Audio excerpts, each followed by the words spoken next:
Crew Tube. It's reaction time.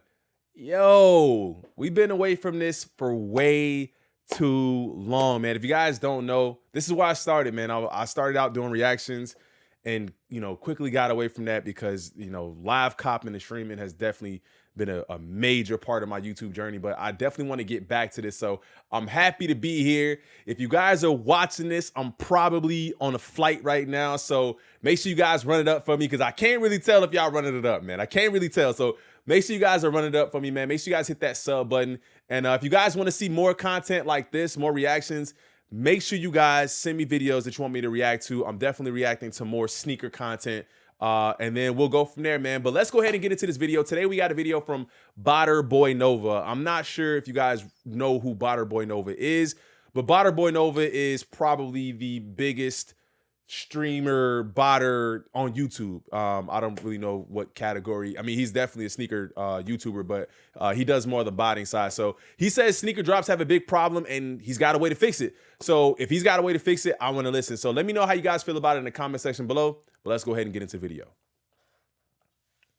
Just a few years ago, sneaker releases were so much more fun compared to today. As I was making my top 5 bots video, I was forced to revisit the past. Releases back then just felt so much more meaningful and so much more exciting. Although this is a reselling channel, I'm not just referring to only profit margins. And even for people that don't resell at all, many of them have a somewhat similar sentiment. Just to double check, I posed the question to some sneaker collectors in the community. Compared to 3 years ago, would you say sneaker releases are more exciting now, or were they more exciting back then? If I would say that it was definitely more exciting. Even last year, I'm not even talking like 3 years ago. I'm talking about like, if we just look at the drops from last year to where we are now, from, year over year, the drops back then were just way more exciting. I know we have to probably look into it, but I know we had a ton of Yeezys dropping. We had a lot of different collabs dropping. Dunks were going crazy. Jordan 1s were going crazy. But I think that's part of the reason why it's less exciting now is because we're also fatigued with Dunks and Jordan 1s. But let's see what he has to say.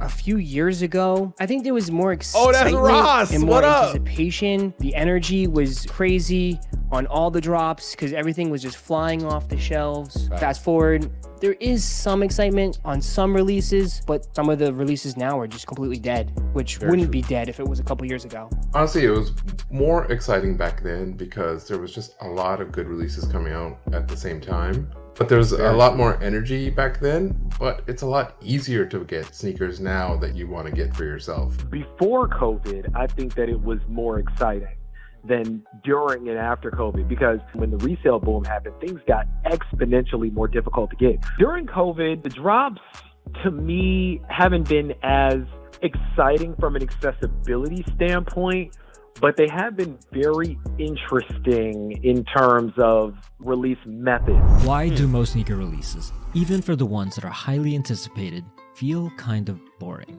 Today, I'll be trying to explore that question. I feel like the answer is a lot more nuanced than the main talking points that many other sneakerheads repeat over and over again. Here are the traditional arguments as to why sneakers are quote-unquote dead.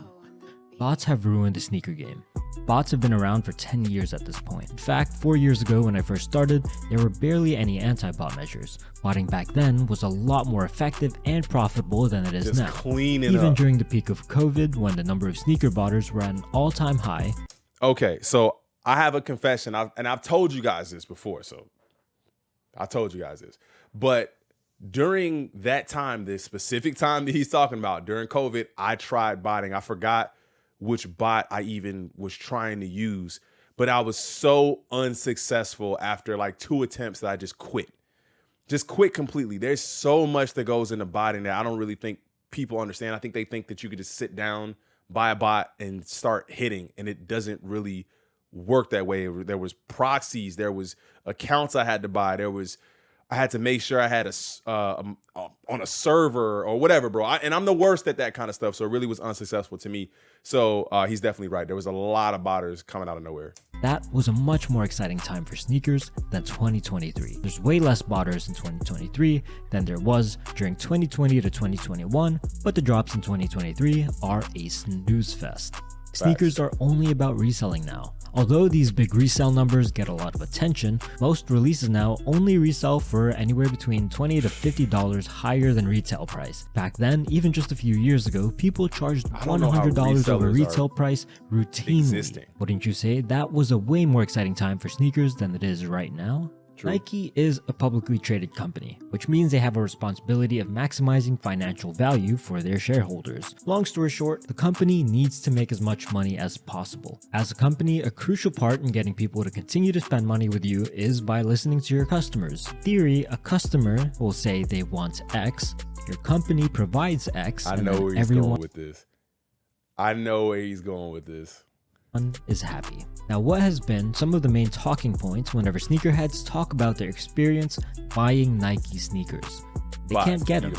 There's not enough stock. Botters are taking everything. How online retailers responded to these complaints is ultimately the reason why sneaker releases today are so boring.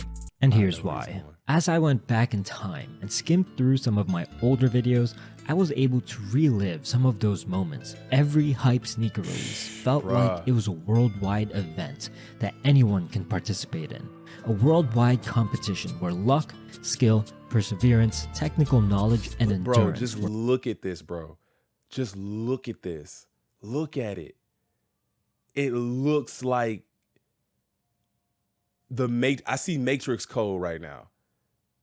But look at what he's doing, and this is what we're battling against. And shout out to Botter Boy Nova, man. Like, this isn't like I don't have a real issue with botters because they just figured out a way to win.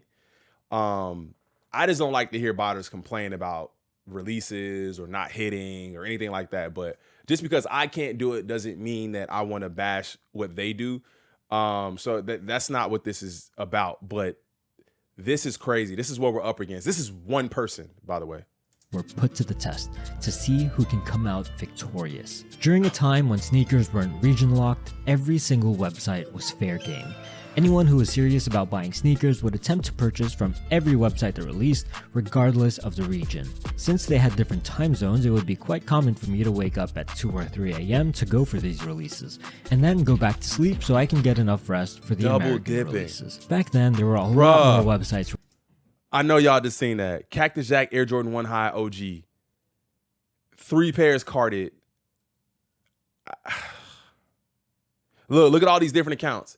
Bank of America, Chase, Bank of America, Chase, Venmo. Like, bruh, like for releases like this is why people pay top dollar for these pairs now, because it was so hard to get them back then. We going through this. This is insane. Releasing sneakers with first come first serve release procedure. On any given sneaker release, it would be very common to see the following websites drop first come first serve on the same day, all with somewhat decent stock. And by the way, this is just for the USA region. Alumni of New York, Social Status, Alma Manier, APB Store, Wish ATL, First come first serve with somewhat Kids decent Foot stock. Locker, Foot Action, Champs, East Bay, Undefeated, Kith, Shop Nice Kicks, Shoe Palace, Concepts, Bodega, JD Finish Line, Union LA, DSM New York, and the Nike Sneakers app, and many more websites that are escaping my memory at this moment. And if it was a Yeezy drop, then add on Yeezy Supply and Adidas. Bruh, I keep talking about the Yeezy drops, bro. The Yeezy drops are literally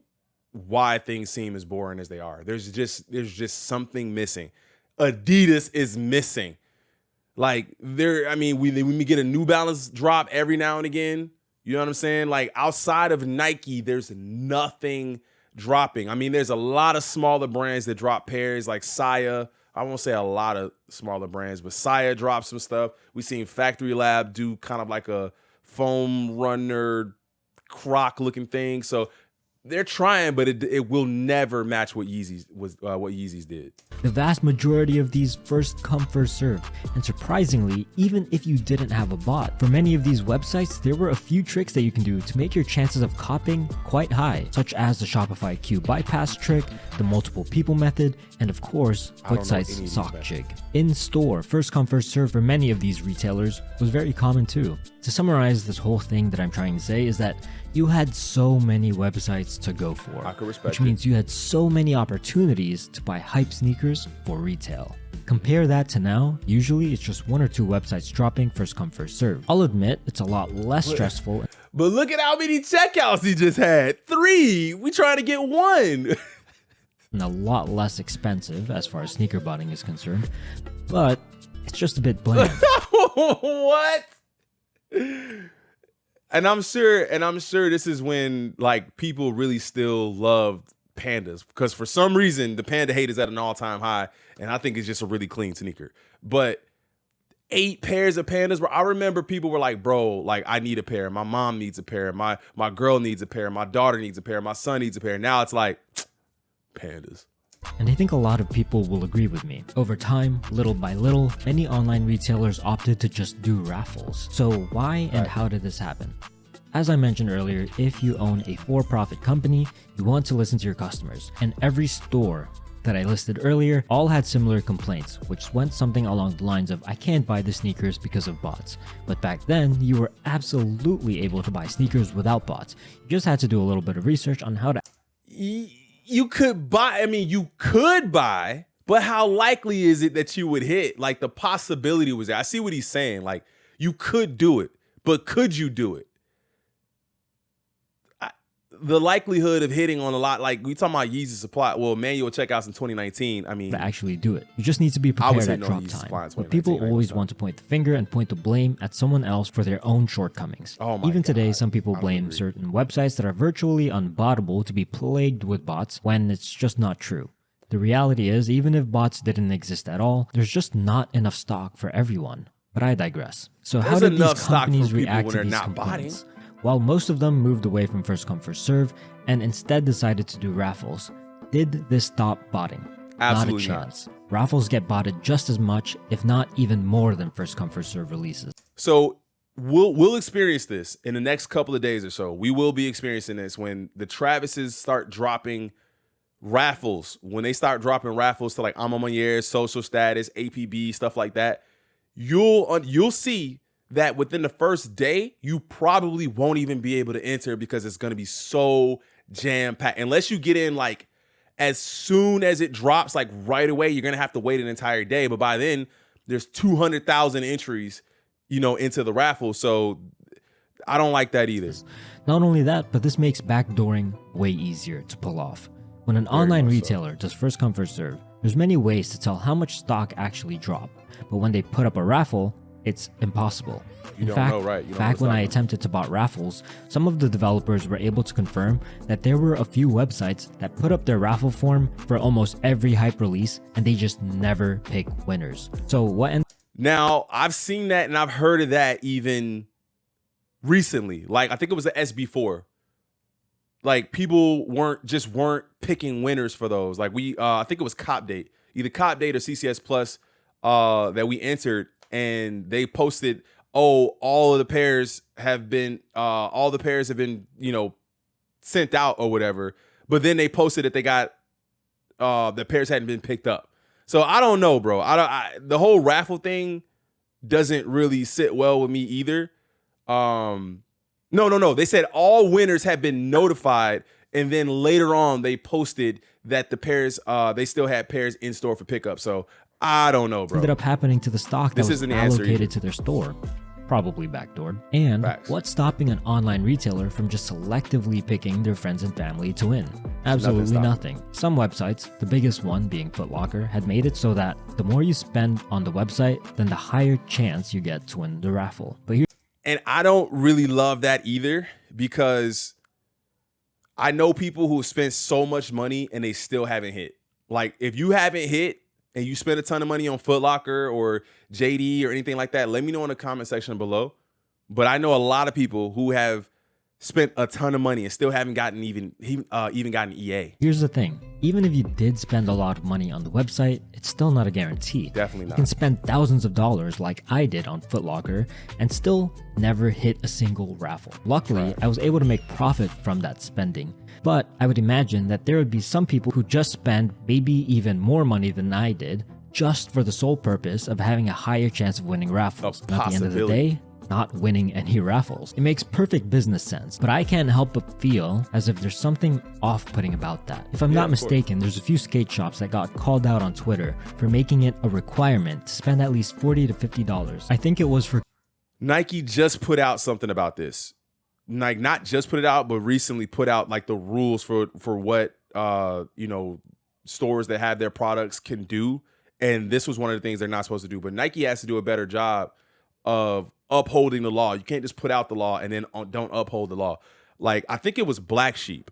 Black Sheep Skate Shop. If I'm saying it could be another one, but I remember it. I think it was Black Sheep that did something like that. Or a lot of other places are doing stuff like that. Not just them, man.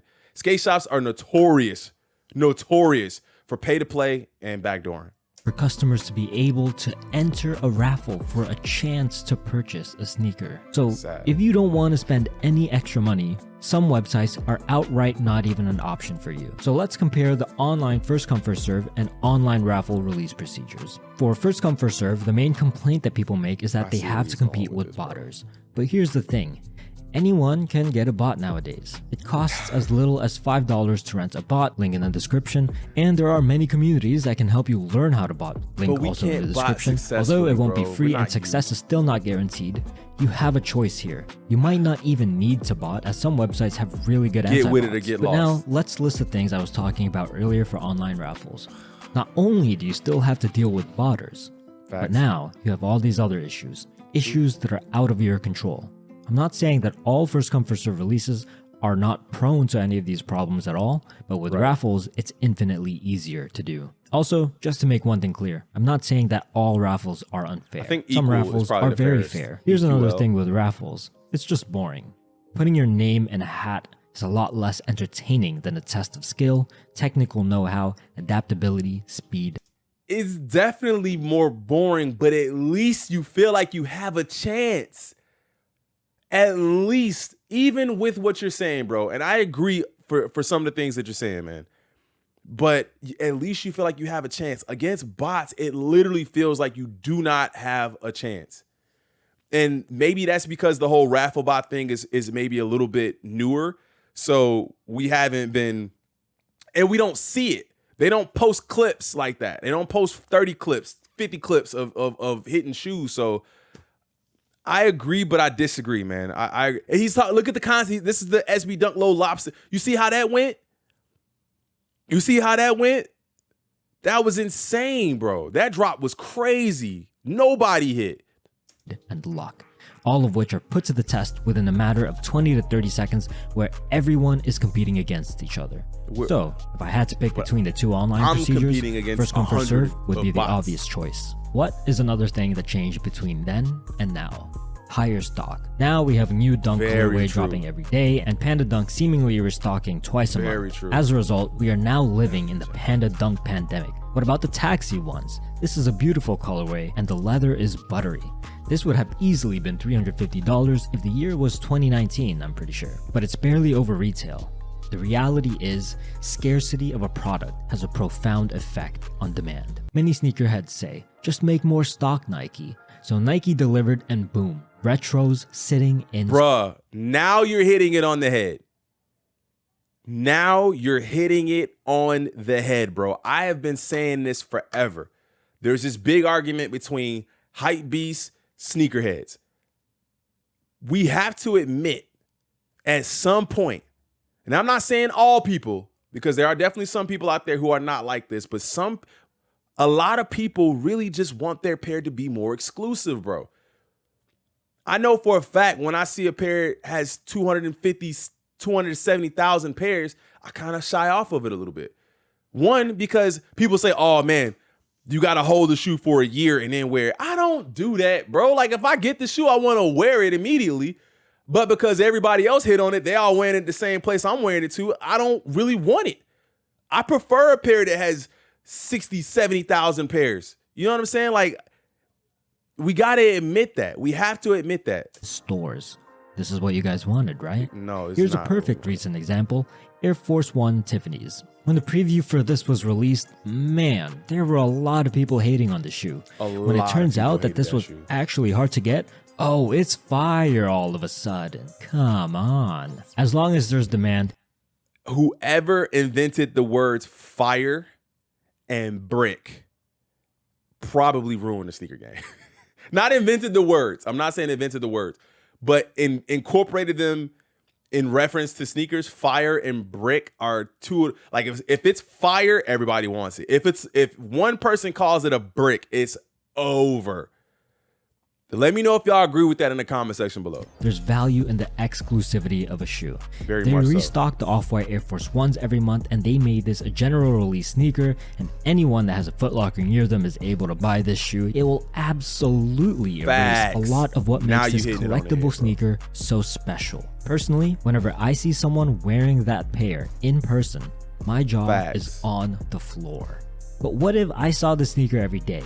It's a beautiful shoe designed by one of the best. Much to you. Rest in peace, Virgil Abloh. But I really wouldn't care as much. And that's the hard truth that sneakerheads will never admit.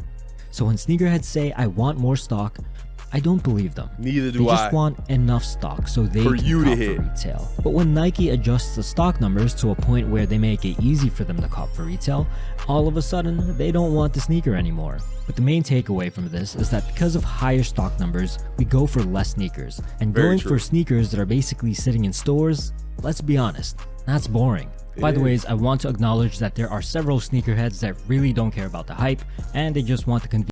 Yeah, I said that earlier. Like, everybody is not included into that. So I don't want everybody on the video to be like, oh, you a hype beast. No. I don't believe in hype beast or sneakerhead battle. I believe everyone is a sneaker enthusiast. So I'm glad he said that. Convenience of being able to buy any shoe they want whenever they want at their own convenience. It's an opinion that I respect, but in this video, I'm strictly talking about what makes sneaker releases exciting. Right. Also, people may argue that rising retail prices might be a contributor to the reduced demand. It might be correct.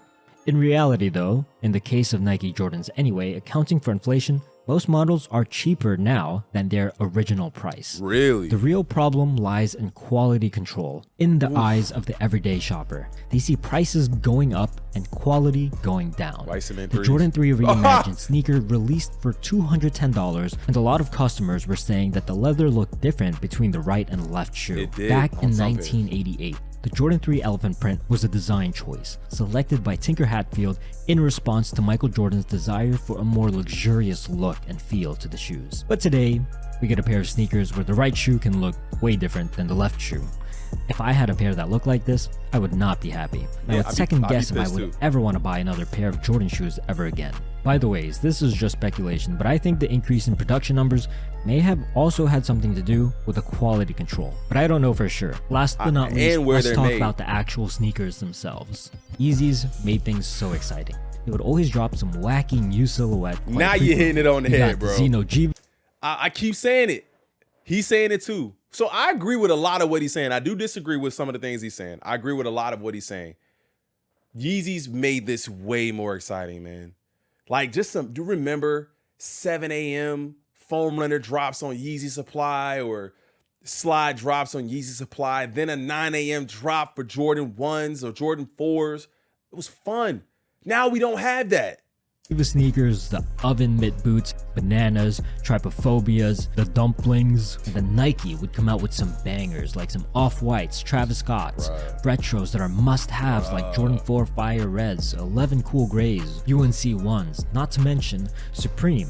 Although it's mostly not sneakers, I'm sure you guys wouldn't mind me mentioning it here too. They just had better designs back then, and stock numbers were always small enough to make it hard to get, but large enough to a point where non-botters have a solid chance. There was always something every week to look forward to. Out of all of the points that I've mentioned here, this is the most subjective, so feel free to disagree. What do you guys think? Do you guys agree with this? So far, I think I agree with probably everything. Only thing I don't think I really agree with is this whole region lock thing, where he's saying like everyone should be able to go for everyone's sneakers. I don't want to fight another 200,000 people. I just don't. You know, like if we were able to buy Europe releases and Europe was able to buy our releases, I don't agree with that. But too much stock, not enough first come first serve releases. Raffles are boring. I agree with a lot of this. Raffles are boring, but to me, it seems like we have a better chance even than going against bots, because there's so many more individuals who have a sneaker bot than a raffle bot. So I don't know, bro. This is just me. Let me know how y'all feel about it in the comment section. Looking at the list, it seems to me that this is almost entirely self-inflicted by the people in the community who are very critical of the resale culture within sneakers, which I would argue resale culture is actually a good thing, for the same reasons why I explained why limited stock is a good thing. Theoretically speaking, how do we make it exciting again? Suppose I have full control of every online retailer. Here's what I would do. Number 1, every website should be first come first serve, except for Nike sneakers, Finish Line exclusive access, and maybe Adidas confirmed.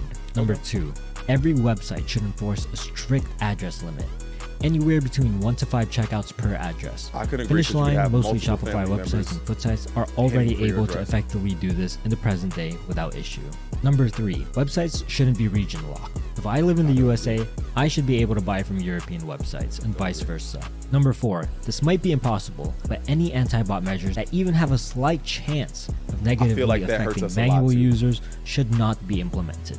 My biggest criticism with most anti-bot measures was that in many cases, anti-bot measures actually made it impossible for manual users. Do you guys remember getting those messages, or when a release doesn't go right and then they put out something on Twitter or Instagram like, yo, our anti-bot was too good, let's kick this back up tomorrow? Like, I think that probably negatively affects us a lot more than we know. Users to check out rather than successfully stopping bots. Number 5, a lot of botters might hate me for this since automations is a really powerful thing right now, but every website should announce every release and every restock via social media. There's far too many online retailers right now that never announce when they will drop a pair of shoes that people might want to buy. So you can set up? Let me know so that I can set up my bot before you drop it. No, I'm kidding. But on a serious note, that's what you're saying. You want it like, bro, let me know so I can set up? Because think about it.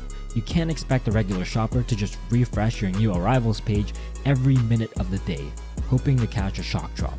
Announcing it will at least give them a chance to go for the sneaker. Number 6, quality over quantity. Talking about 2 things, quality control and quality of the releases too, in terms of colorways, materials, etc. Number 7, this isn't super important, but what if the online retailers themselves, such as Nike and Adidas, revealed the stock numbers for every release? This would make drops very exciting. Now some people might ask, hey, what about the problem with the rampant botting? Unfortunately, bots aren't going anywhere. Crying about bots will not solve the problem, because at the end of the day, if a human can do it, a bot can do it. Therefore, I think that completely getting rid of bots is impossible. At least bots are quite accessible now, and it's up to each individual person on how they decide to maneuver for these releases. Let me know. I mean, listen, I agree with a lot of what he said. I do believe that since he is a botter, most of what he's saying favors botting. But I kind of expected that coming in. But he does have some pretty good ideas for ways to stop or to make it better. The one thing I will say is that I think that there should be 2 different releases. There should be a bot release and there should be a regular people release. If you guys want to fight for who's the best botter, go for that. Let us have them on our own. But that was a great video, man. Let me know how you guys feel about it in the comment section below. Do not forget to hit that sub button and I was going to say, do not forget to hit that sub button and subscribe. Do not forget to hit that sub button and hit the like button, man. I appreciate you guys watching the video. As always, we're not going to do no takes. We're not going to do no cuts. We're going straight through with the video, man. Let me know if you guys like the content. And if you have any ideas, drop it in the comment section below or send it to me via IG. Don't forget to follow me on IG at The Real HHSB Crew. But I will see you guys in the next one. I'm out. Peace.